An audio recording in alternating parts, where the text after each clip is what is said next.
তোমাদের চতুর্থ শ্রেণীর বাংলা পাতাবার বই থেকে পৃথ্বীন্দ্রনাথ মুখোপাধ্যায়ের লেখা বাঘা যতীন গল্প নিয়ে আলোচনা করবো বলে হাজির হয়েছি। 5 প্রশ্ন থেকে শুরু হবে আজকে। আগের দিন 1 থেকে 4 সব করিয়ে দেওয়া হয়েছে। নিচে স্তম্ভ দুটির শব্দগুলিকে বিপরীত শব্দ অনুযায়ী মেলাও, দেখো কি হবে।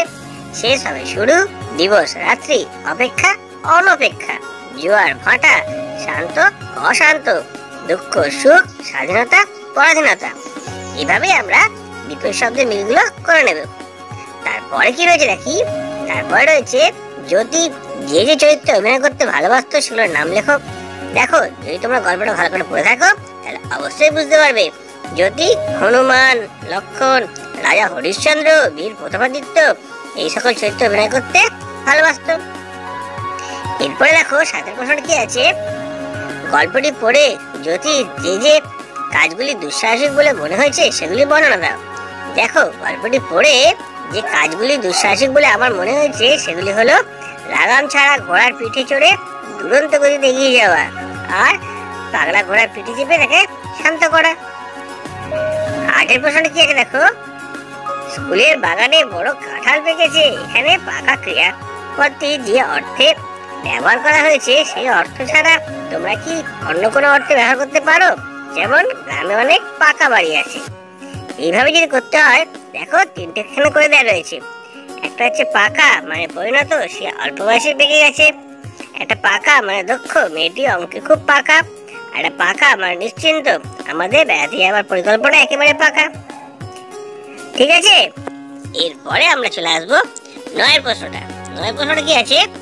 এখানে কর্তা, কর্ম আর ক্রিয়া এই 3টিকে তোমাকে ভালো করে উল্লেখ করতে হবে। কর্তা মানে যে কাজ করে কর্তা বলা হয়। যেমন দেখো, একটি টাট্টু ঘোড়া কিনে দিলেন মামা। এখানে কাজটি কি করেছেন? মামা করেছেন, তাহলে মামা হচ্ছে কর্তা। কি করেছেন? একটা টাট্টু ঘোড়া কিনে দিয়েছেন। ঠিক আছে, তাহলে টাট্টু ঘোড়াটা হচ্ছে কর্ম আর কিনে দিয়েছেন হচ্ছে ক্রিয়া। পরেরটা দেখো, যদুমালা ওস্তাদ কুস্তি শেখায়। তাহলে কে কুস্তি শেখায়? যদুমালা ওস্তাদ, এটা হচ্ছে কর্তা। কি করে? কুস্তি শেখায়, এটা হচ্ছে ক্রিয়া আর কর্ম। মা সাঁতার শেখাতেন। কে শেখাতেন? মা শেখাতেন। কি শেখাতেন? সাঁতার শেখাতেন। বুঝে যাচ্ছে? মা হচ্ছে কর্তা, কর্ম হচ্ছে সাঁতার, ক্রিয়া হচ্ছে শেখাতেন। এভাবে আমরা বুঝবো। জ্যোতি বাউল গান শোনে। কে বাউল গান শোনে? জ্যোতি। তাই জ্যোতিটা হচ্ছে কর্তা। কি করে? বাউল গান শোনে। বাউল গানটা হচ্ছে কর্ম আর শোনাটা হচ্ছে ক্রিয়া। কর্তা, কর্ম, ক্রিয়া তোমরা আশা করি বুঝতে পেরেছো। এরপরে আমরা পরপর প্রশ্ন উত্তর চলে যাবো। দেখো, পাশাপাশি প্রশ্ন পাশাপাশি উত্তরটা লিখে দেওয়া হয়েছে। তোমরা এটা সম্পূর্ণ বাক্যে লিখবে। জ্যোতির মায়ের নাম কি? সরস্বতী। তোমরা ভালোভাবে লিখবে, জ্যোতির মায়ের নাম সরস্বতী। মা জ্যোতিকে কোন নদীতে স্নান করাতে নিয়ে যেতেন? মা জ্যোতিকে গড়ই নদীতে স্নান করাতে নিয়ে যেতেন। রবি ঠাকুরের ভাইপোকে সুরেন বা সুরেন্দ্রনাথ ঠাকুর হলেন রবি ঠাকুরের ভাইপো। জ্যোতির নবমার নাম কি? জ্যোতির নবমার নাম অনাথ। হিরাজ খায়ের বাড়ি কোথায় ছিল? হিরাজ খায়ের বাড়ি ছিল উত্তর পশ্চিম সীমান্ত প্রদেশে। ঠিক আছে, দেখো আরো কিছু প্রশ্ন আছে, ওগুলো নিয়ে আমরা আলোচনা করে নেবো। 6 প্রশ্ন কি আছে। জ্যোতির বড় মামার পেশা কি ছিল? জ্যোতির বড় মামার পেশা ছিল ওকালতি করা। জ্যোতি কোন স্কুলে ভর্তি হয়েছিল? জ্যোতি কৃষ্ণনগর অ্যাংলো ভার্নিকুলার হাই স্কুলে ভর্তি হয়েছিল। 1893 সালে জ্যোতির বয়স কত ছিল?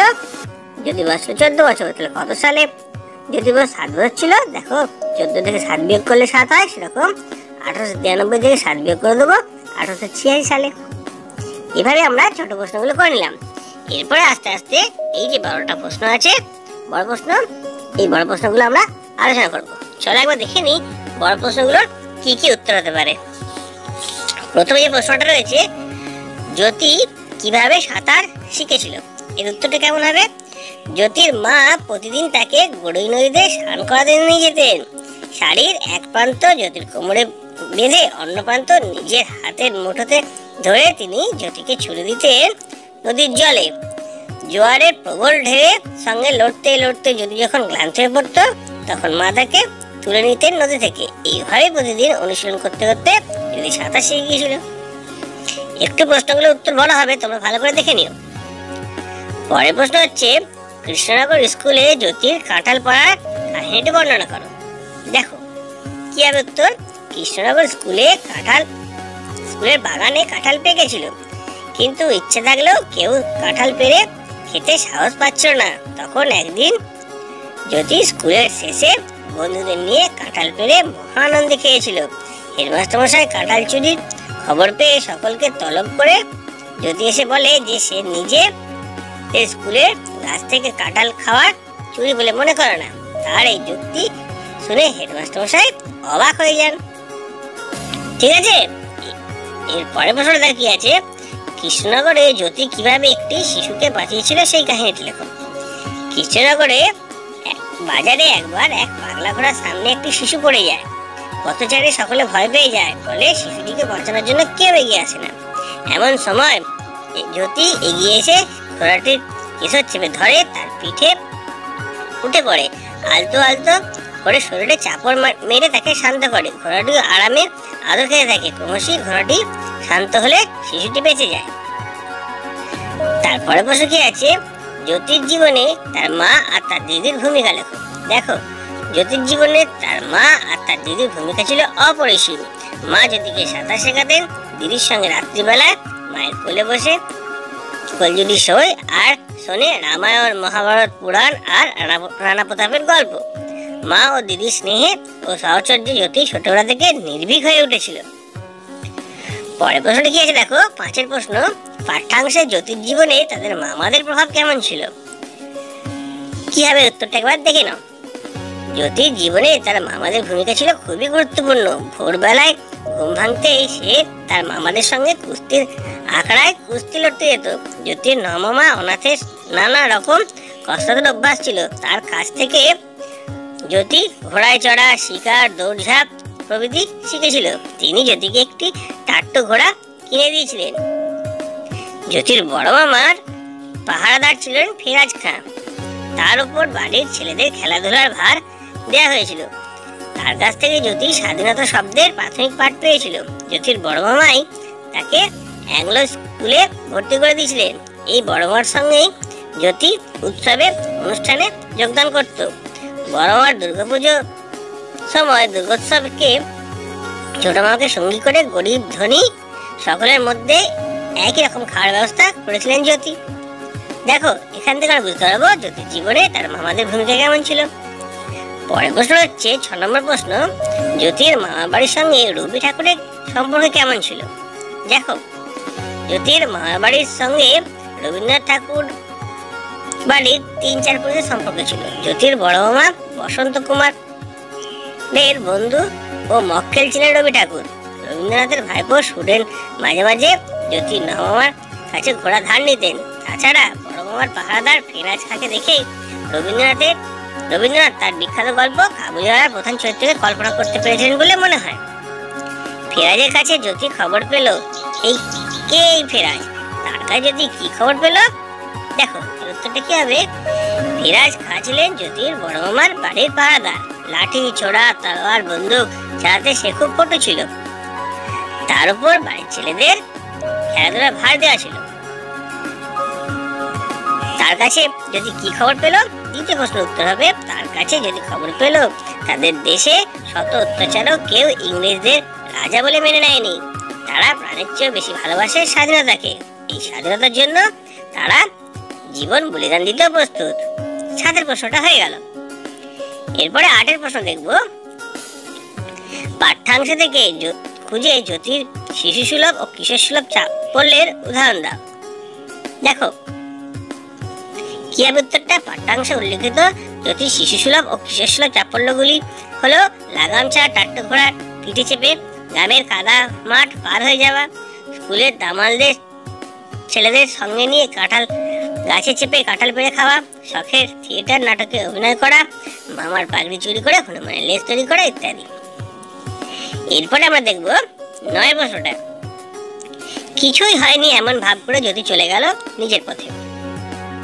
কোন ঘটনার পর এমন ভাবে চলে গিয়েছিল? দেখো, এই প্রশ্নটা উত্তর কেমন হবে।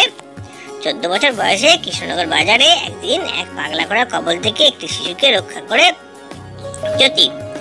জনতা যখন উন্মত্ত হয়ে ঘোড়ার পেছন থেকে ঘোড়া সামনে থেকে পালিয়ে নিজের আত্মরক্ষায় ব্যস্ত। তখন জ্যোতি অত্যন্ত সাহসের সঙ্গে সেই ঘোড়ার কেশর ধরে তার পিঠে চেপে গায়ে হাত বুলিয়ে তাকে ঠান্ডা করে। এইভাবে শিশুটিকে রক্ষা করার পরও কিছুই হয়নি এমন ভাব করে চলে গেল নিজের পথে।